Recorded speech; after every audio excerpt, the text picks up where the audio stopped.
what not to do at WrestleMania 41. I'm Will, that's Brandon with the Cousins of Destruction Wrestling Podcast. As always, let's cheers, talk about some wrestling. Yeah, we're going to give this a go here. We did this for Elimination Chamber. It's kind of we kind of think we know what's going to happen, but hey, let's make sure we stay away from a couple of things here. A couple of things that I feel like would just upset people. Yeah. So let's not do that. Yeah, WrestleMania is supposed to be the fun one, right? Let's get it all right. I'm sure WWE will put on a perfect show, right? I'm sure WWE will listen to two idiots. Yeah, totally. We know better than Triple H. Of course we do. Of course we do. Do you want to go first or me? I'm going to go first. Do it. I'm going to take this one. You talked about the Elimination Chamber one. I don't care. I don't want to have Logan Paul and John Cena. Damn right. I don't care if he ends up pinning him and that's how we start going. And maybe we come out and it's like, oh, hey, yeah, look, John, it looks like I'm going to. I don't care. Throw it away. I don't care if Logan Paul's walking to the ring in WrestleMania 41. Somebody attack him and sub in. I don't care. I don't want to see it. Yeah, there's not much more to say. I mean, we can't do it. We can't. And I know you talked about it a little bit at the Chamber one, but this is John. It's a very emphatic thing here. It's John Cena's last WrestleMania. Yes. It cannot be Logan Paul. You look back on it at the end of the day, it's like Michael Jordan with the Wizards. You're like, that doesn't really count. Yeah, I don't care that, and I sort of said this in our Elimination Chamber video or podcast, which you should go listen to or watch, but I don't care about the logistics of it. Like, I get it. We want WWE to have the most eyes on it as it possibly can be, and Logan Paul has all these eyes, right? All these eyes that have never seen a WWE product, and he's doing his best to try to get all these eyes now on a WWE product. And John Cena is one of the few guys that's broken through and all of society knows who he is, even if you've never seen him step foot in the squared circle. Still don't care. It is John Cena, one of the most prolific superstars in wrestling history, one of the most amazing characters in entertainment history, period. It is his last big WrestleMania event. Do not waste it on trying to get the Sports Center posts and stuff like that on social medias, right? Give John Cena something meaningful to do, and let's go out on a good note for this dude. And because of that, I had that. Don't get me wrong. I also said, don't let John Cena lose his final WrestleMania match. I know that in wrestling, it is tradition to go out on your back. This isn't his last match. This is his last WrestleMania match. That's completely different. And I think that if you want to start the farewell tour off on a phenomenal foot, I'm not even saying that he needs to win his 17th championship or whatever. Give him a good match to be in. Give him a good story to be in. And have him win it and give him some stock for this year. Give him some rocket boots to at least let us trust him in the ring again, because he hasn't won in forever. He needs a win here. Put him on the biggest stage once again. Have him win, and then of course later on when it comes to his final match, we can talk about him losing. Yeah, for sure. Have him pump up those rockets, Yeah. I mean, you gotta establish him again, and the only way you do that is by giving him wins. Yeah, everybody knows who John Cena is. I mean, there are people that probably have not seen John Cena win a match. Right. The singles match. So I couldn't agree more. This is the same note, but a different superstar. But it applies to both John Cena, Drew McIntyre. I don't really care who Drew McIntyre faces at WrestleMania. Don't really care how the match goes. He can't lose. Fair. We have had Drew McIntyre year after year after year at this point. PLE after PLE after PLE, feud after feud after feud, and we say, well, Drew McIntyre, he can't lose this one. Well, he can't lose this one. Well, he's got too much stock. He can't lose. Well, then he damn near loses almost every one of them now.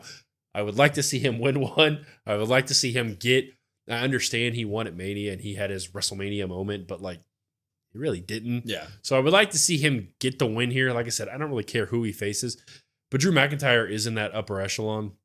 Some people's MVP last year. He needs to kind of start getting the ball rolling again to kind of be back up in that tier. Yeah, no, I completely agree. This is something we've been pretty emphatic on for a while. We wanted CM Punk to win the Drew McIntyre CM Punk feud for reasons that I think are now being brought to light, right? Like, Punk is now a top level in-ring guy again as well. Like, he's respected all the way around again. And I think that him winning the Drew feud is a big reason for that. We all thought he was going to be great on the mic, but his in-ring stuff is now respected as well. Drew did the job for him. Now, we need to start giving back. Drew's been doing that for a while now. I mean, basically this whole last year has been the Drew giving spree in a lot of ways. I couldn't agree more. I don't care if he faces Damian Priest at WrestleMania. Damian Priest has had the opposite year, right? He's been winning all the time. So I think that if they do end up falling into the Damian Priest, Drew McIntyre stuff, definitely have Drew McIntyre win that. Let the man look strong for once. Since we're on the trend of letting people win, if you are WWE, do not let Charlotte Flair beat Tiffany Stratton at WrestleMania. This is an opportunity. Ooh. This is an opportunity. I get it. Charlotte, the cliche thing to say is that Charlotte's going to pose and that Charlotte's going to go for that title. And she can still end up breaking the title record down the line. I'm not saying never give Charlotte the title, but giving Tiffany Stratton a win over Charlotte Flair at WrestleMania for a championship catapults Tiffany to a different level within the women's division of that roster and gives you a superstar that you can build a foundation on for years and years and years to come. Charlotte. She ain't going to lose any stock walking in there and losing to Tiffany Stratton. WWE, do the right thing. Yeah, I couldn't agree more with this one. I mean, Tiffany's the future. I mean, Charlotte can lose and she can come right back and she can demand a title shot at any time. And everybody's like, okay, yeah, that's Charlotte Flair. You might be mad about it. You might be upset about it. Well, she didn't do anything to do that. Well, that's also fair, but it is Charlotte Flair. So, yeah, I couldn't agree more. Charlotte doesn't need it. She's done the job before when she lost to Rhea at Mania. Let's kind of keep that rolling here. We're going to do one more, I think, of these. Hey, don't have this person lose. Well, hell, to be honest, I don't even know this person's going to have a match. But I was dancing because I was all excited. If this man has a match, he's got to win. The chicken tendy king himself, Dirty Dom, has got to get a win. He's had too many Mania losses at this point. And you could say, well, I don't think he's got to win. I think he's lost every one damn near. He is the future. Like, I know he's not too like the Braun Breaker in terms of like in-ring and stuff, but in terms of character, you could argue he's like the best young character that they have. He needs to kind of start getting established in ring more. He kind of needs to get the ball rolling in terms of, hey, there's some stock behind this guy. Even though he's a heel, we may not like him, but there's something credible to him. I understand it's like the chicken shit heel, for lack of a better term, and the losses kind of work. He needs to start getting some wins, regardless of who he faces, if he gets a match. Yeah, I think Dom right now is 0-3, I want to say, at WrestleMania. Mm-hmm. And I think this would be the absolute perfect time to turn that around and give him a win. I think he should be fighting Finn, and I think he should be beating Finn. I know the rumors don't have that happening right now, but no matter what happens, if Dom's in a WrestleMania match, he needs to win it, and I think it should really catapult him onto a winning streak. I think we should use WrestleMania as the reset that it normally is, and we should reset the way we book Dom in the ring because he is utilized to fight everybody, right? He's the Swiss Army knife of wrestling. You throw Dom in there with anybody, he's going to make him look good and always take the L. Now I think we should do the opposite, and we should have Dom go into the ring with these people and pull off some upsets, build some stock, get him into that mid-card title scene, IC title scene. I think there's more than enough humans behind Dirty Dom. We should really start seeing him get a push, and winning at WrestleMania is the way to do it. Yeah, we don't. And before we move on, we're not saying book him Super Cena-esque. I am. Cody Rhodes never loses a match. But damn it, when he goes on a PLE, I want to have some. Well, first of all, I want to have faith he's going to get on a PLE. I want Super. Second of all, I want some faith that he has a chance of winning the match. I want him to be on the mat, every mat, and him have to crawl to the side of the ring and he pops a nugget and then he's like hulks up. He hulks up and he just wins the match. I'd be so down for it. I totally want it to happen. Let's move it on.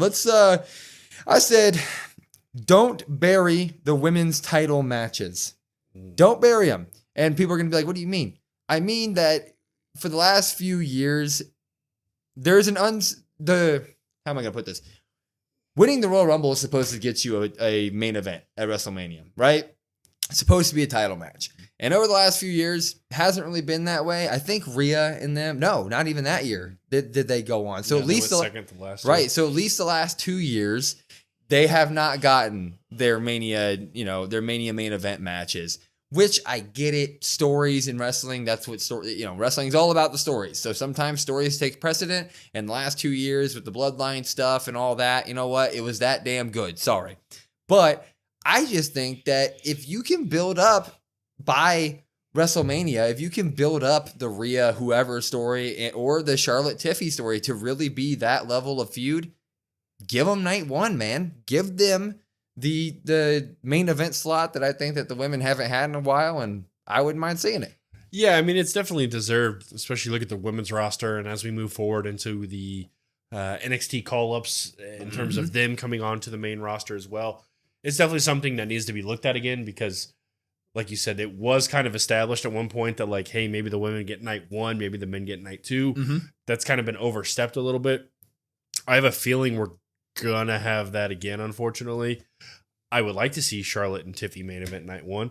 I think if some matches fall the way, some of the feuds fall the way that we think they're going to, I'm afraid maybe that doesn't happen. Or you could even have them start out the show. I know sometimes maybe that's not a big thing, but you either got to have them the first match out or you got to have them the last match. You can't have them sandwiched in and just kind of, like you said, lost in terms of like some mush, you know? And speaking of like Charlotte Tiffy, if they do end up getting this feud really going, the last time Charlotte Flair won the Royal Rumble, didn't main event WrestleMania. And that was a big backstage thing because Ric Flair was also there and he was like, what is this, Vince? Like, she won the Royal Rumble. That should be main eventing a night of WrestleMania.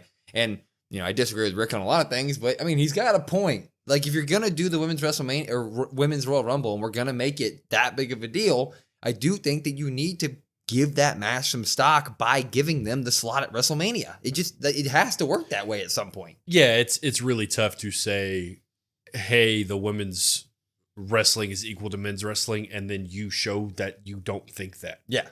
So you have to start establishing that it is. Even if there are slightly better story things going on. Like, even if there are.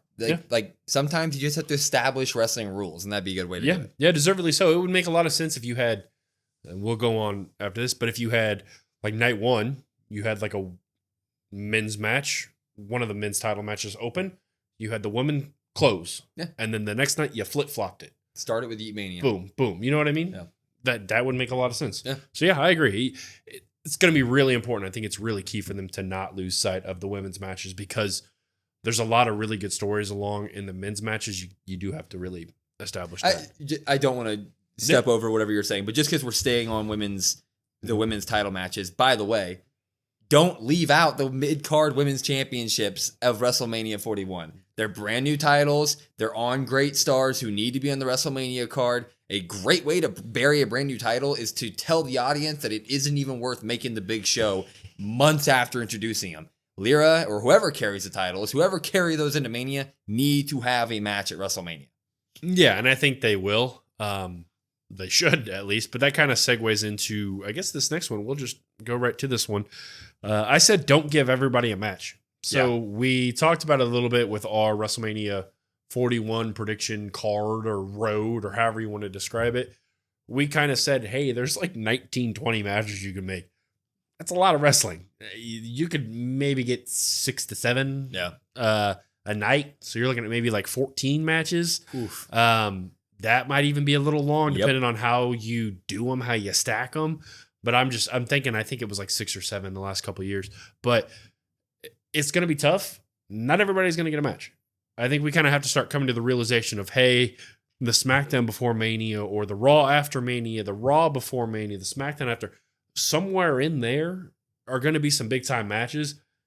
And some of your favorite superstars aren't going to be on the WrestleMania card. Yeah, I said don't overdo the number of matches, period. Keep it at around 5 a night. I mean, here's one thing that we have to take into consideration now is that it doesn't matter that you're splitting it up 7-7. That's still 2 nights of wrestling, which is a lot. And especially with WrestleMania, it's just a big production. You know, you're watching it. It's like already a big 3-hour thing no matter what. If you add like even more time for some tack on matches here and there, it gets bloated quickly. It really does. You get excited, but like by midway through Sunday night, you're kind of like, damn, I feel like I've been watching wrestling for 48 hours is basically how you feel. Mm-hmm. Some people are going to get left out.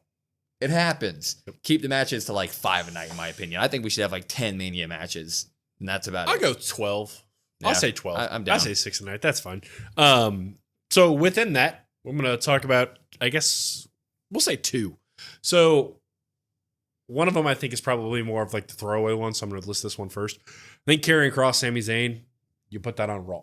Oh, yeah. You put that on Raw before, you put that on Raw after. I don't really care. I know some people might gripe and say, hey, well, Sami Zayn deserves to be on Mania. I could really just disagree with you on that one. Yeah. I don't think I do too. especially when you look at some of the other stories that are much more intriguing. Karrion Kross stuff is good. I like the Karrion Kross stuff. Doesn't deserve a Mania level match. Nope. And then on the women's side, don't have Jade and Naomi on Mania. I think that needs to be on a SmackDown as well. You just don't think that Jade can cut a Mania match yet? I'm a little nervous about that. That's part of the reason. What if it turns into the triple threat match? If it turns into the triple threat match and Bianca's involved, you have to have it. But if they just have it, because right now the rumors are obviously Rhea, Bianca, and Io and the title match, right? Yeah. So if that's the case and you just have Jade and Naomi do their own thing, just a singles match, I don't need that on WrestleMania. That's fair. That can be on SmackDown. I'm nervous about Jade. Not to say that Naomi's not good in the ring, but it also worries me. Like, is Naomi good enough to make up for some of the shortcomings that Jade potentially has? I don't know. But I know that there are so many other things that I would rather see on those two nights that you could just put that on the SmackDown before, and I would be very happy with that. If she didn't get injured and she had the last 6 months to be in matches and prepare, more than happy to have Jade make it to this card. But I agree. I don't think that she was good enough in the ring, especially in solos action, because we almost never saw it, to have her immediately come back and then be thrown on the grandest stage of them all in wrestling. If they end up doing the triple threat match with Bianca and Naomi in a triple threat match could easily get her through it. You throw that on there right away. But I do agree, if it does turn out to just be like a Jade returns, Jade calls out Naomi, she did it. Do it on Raw. Yeah. Do it on Raw, do it on SmackDown, do it on a blow-off show. You can do it Raw after Mania, make it a big deal there. I don't know. But yeah, that would be one that would be left out if we did do it that way. Yeah, like I said, and it's not to discredit either one of them. They're both, I think Jade's improved. I think Naomi's really good. But like I said, those are two talents that I'm a little unsure of. And when you have WrestleMania being WrestleMania, you need to bring the tops of the tops of the tops. It wouldn't be WrestleMania in the past few years without mentioning the good old Cody Rhodes. I mean, that man, that's what it's all about. It's Cody Rhodes, the son of a plumber. Don't think Cody has to walk out of WrestleMania the winner. Don't think that he has to be the champion coming out of WrestleMania. It's okay. You know what? It's okay. We don't always need to have multi-year title reigns. We don't always need to have stories that involve the champion always retaining 24/7. I think that whoever wins the Elimination Chamber, whether it be John Cena or CM Punk or even Seth Rollins for that matter, if it ends up being that way, I think that they should beat Cody Rhodes at WrestleMania. I don't think that he needs to get a win here. I also don't think that he doesn't need to get the belt back ASAP. You can have him get the belt back a month later. You can have him run the program for the next couple months and earn it back another way. That's okay. I just think that given the story paths of a lot of guys, you could easily argue that most of the people in the chamber, except for Logan Paul and Damian Priest, in my opinion, have every right to beat Cody Rhodes at WrestleMania this year. You could really give him it. So I just think that WWE should not always think Cody needs to walk out winning here. I'm glad you added the last part because I immediately was going to be like, what about Logan Paul? Yeah, yeah, I agree 100%. I think whoever wins Chamber is obviously dethroning Cody. I think it just adds a lot more story for both sides. You get somebody kind of a fresh start, a fresh beginning. We talk a lot of times about Cody fatigue or Cody bloodline, and it seems as almost as if the same story has been for years and years and years. Well, what better way to kind of just close that, start a new one? You can have Cody even off TV for a couple of weeks. That's fine. That's no big deal. You can have Cena, Punk, whoever has it. They can carry that into SummerSlam. And then you can maybe have Cody Rhodes return then, or I don't know. But there needs to be some sort of breakup because, like you said, it's been going on, 3 years. I know that he's not fighting a Bloodline member at WrestleMania this year, but lack of a better 3 years, it's been the same thing. Yeah, and I love Cody. I'm not saying that I dislike Cody, and I'm not saying that I even agree with the people who are fatigued of it. I personally love Cody. It's more for me just we don't always need the guys to retain. We don't always need to just stretch these title reigns out as far as we can. Like give us a drop. That's all I'm saying. Just give us a drop. You lost. You have a bad day. Hell, the Chiefs didn't win the Super Bowl this year. You know what? Anything's possible. You know what I mean? Let it happen. Let it ride. Well, since we're just talking about world titles, we'll just get this one out of the way real quick. Don't overthink this one, WWE.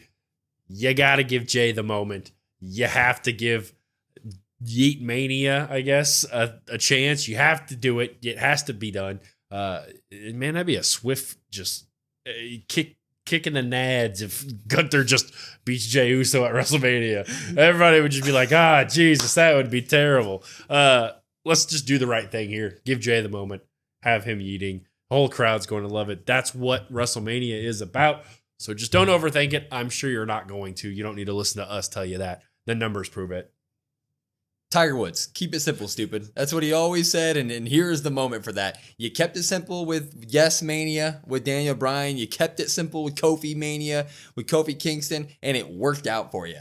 Yeet Mania will give you, just imagine the clips of him winning WrestleMania and him yeeting with 60+ thousand or whatever it's going to be. That's going to give you clip farming for weeks for WWE. It's the obvious decision. It needs to happen, and honestly, a little bit of me, 1% of me kind of wants to see Gunther win it just because I think it would be the equal reaction of like Undertaker losing at WrestleMania, because it just feels so expected at this point that like that whole crowd's going to be sitting there ready to yeet off their ass. And if Gunther were to like choke out Jay real quick, they would just be like, oh my God, sit there with their mouths on the floor. Just be like, oh. I think if that was the case, it has the main event night one, because the trash that is going to get thrown in a ring, Gunther is going to need security to walk him out of there. That place is going to erupt. And then the night two people, you might not even have a night two. They might tear the stadium to the ground overnight if that happens. So many yeet shirts just in the ring. Damn Yeet Mania. I only have one more, and I got two more. I guess I could make it two more. Yeah. If you're going to have Seth versus Roman at WrestleMania, don't leave us on a cliffhanger. Have this be the end of Roman versus Seth. Tie up all loose ends. This has been, a decade coming, right? It got to the point where the Seth Roman story was intertwined and part of the reason that Roman ended up losing his championship to Cody Rhodes, which ended up being a completely different story from the Seth Rollins stuff, right? So I think that if we're going to do it, and if there's going to be a time and place to tie up this decade-long rivalry, what better place than WrestleMania? So if they end up doing this match, tie it all up. Give us a bow. Yeah. I think a lot of people would sit there and say that the Bloodline storyline is arguably one of the best ever. I think there's a real chance at the end of this that there's no Bloodline storyline if there's no Seth Roman storyline to kind of kickstart that. It's all branches and branches and branches of the same tree, I guess. You have to tie it up. You have to end it here. I went kind of a step further. I said, don't make it a triple threat. I don't want CM Punk involved in this. I want Seth Rollins. I want Roman Reigns. I want the finale. I want the finish. I want the ending that this deserves. I want it. I don't want any shenanigans. I don't want anything. I just want grade A storytelling to where you can sit back and be like, that was fantastic. That's what I want. Yeah, and if you look at it big picture, you can look at this as sort of the last couple chapters in the Roman Reigns, main eventing WrestleMania streak. Because you could do it as he beat Cody and that started this last 4-chapter series. And then he lost to Cody with the Seth Rollins stuff. And then he tied up the loose end with Seth Rollins. And then we all are expecting down the line and probably next year for it to be Roman. And then you just take that 4 years of work if you do that. And it will just be the greatest wrestling stories ever told through one superstar. It would just tie everything, nice bows on literally all of it. And I think it would just be a phenomenal way to be like, Roman, you are probably the greatest of all time. Oh, that's tough. Well, that's a conversation for a different day. Yeah. I have two, I guess, quick ones, but they kind of go together. So one that I don't want this to be just a throwaway, but don't have meaningless multi-tag team matches with no story. Yep. We had... we're getting one. I know we're getting one. It's going to be sick.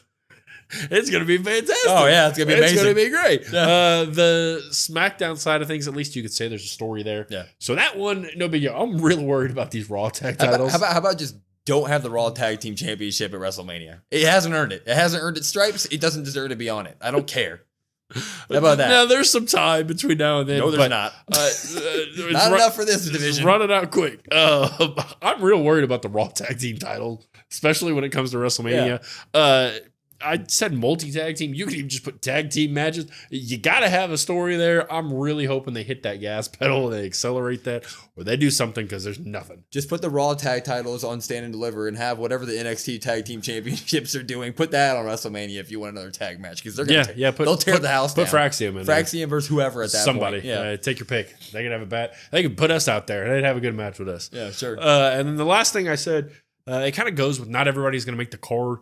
Don't have so many multi-person matches. Yeah. Pretty simple. Yeah. You look at the card and you're like, God, there's, let's say, 120 people. Well, there's only 12 matches. Well, that's 10 people a match. Yeah, don't do that. We don't want that. You got to make sure that you get your singles in there. I know you're going to have some tag teams. I know there's going to be 1 to 2 triple threats probably sprinkled in there. Like I said, a multi-tag team match is probably going to happen. Some people just aren't going to make it. And don't force them on the card just to be on the card. It's okay if they don't make the card. They didn't do enough over the year to get on WrestleMania, and that's okay. Yeah, I literally put don't force multi-man matches just to get faces on this card. It happens, right? WWE is blooming. It's at the point where it has so many great superstars on it, which is a great problem to have. And you know what that does end up meaning, though? Sometimes some of your best guys don't make the big one, right? It just doesn't happen. And I would much rather some guys sit out than everything be triple threat matches and everything be fatal 4-ways and everybody's tacked on here and there. Like, I'm sure with the talent we got, all the matches would be great. But for story purposes, it doesn't really ever work out as good when you have, like, the more people you put into a feud, most of the time it doesn't work out well unless you're dealing with the best of the best, which we are here. So maybe I'm eating my own words, but I think that if we're going down the card and it's just like triple threat, fatal 4-way, triple threat, 5-team tag match, it's just going to be like, okay, this is a lot happening. You know what I mean? Yeah, exactly. And I know in past years, like the Raw before Mania, the SmackDown before Mania, the Raw after Mania, the SmackDown after Mania, you get really excited because why wouldn't you, right? It's the last Raw, last SmackDown before. It's the first Raw, first SmackDown after. You can really highlight or emphasize those with other things. Pack the week. You do not have to like just say, hey, here's 3 hours on Monday of our 5 Raw matches that are going to be on Mania. You can highlight other stuff. That's okay. You can do like a 5-10 minute segment on something and then boom, match that we're not getting on Mania can go here. Make it like a WrestleMania week. Have like the week before Mania and the week after Mania. Just tie up all loose ends and have the banger matches that didn't quite make the card. Have that be on Raw. Have that be on SmackDown. Like, just make the WrestleMania weeks like huge now. That'd be great. Yeah, and then you obviously get your debuts, your returns, and everything. Raw, SmackDown after Mania. You can still do that, but let's tie up some of the loose ends there. Yeah, anything would be better than the Raw after Mania this year. Damn you, Rock. Damn you, Rock. Anyway, let us know in the comments what you guys do not want to see at WrestleMania. It's gonna be a fun time, man. It's gonna be fun. But follow us on all of our socials at COD WrestlePod, COD WrestlePod. Listen to our podcast wherever you get your podcasts at YouTube, Spotify, Apple, etc. And then, of course, if you want to come watch things like WrestleMania with us, we do it on our live stream here on YouTube, Raw, SmackDown, PLEs. Come join. It's a lot of fun to watch along with us. But I'm Will. That's Brandon. We are the Cousins of Destruction Wrestling Podcast. And we will see you next time.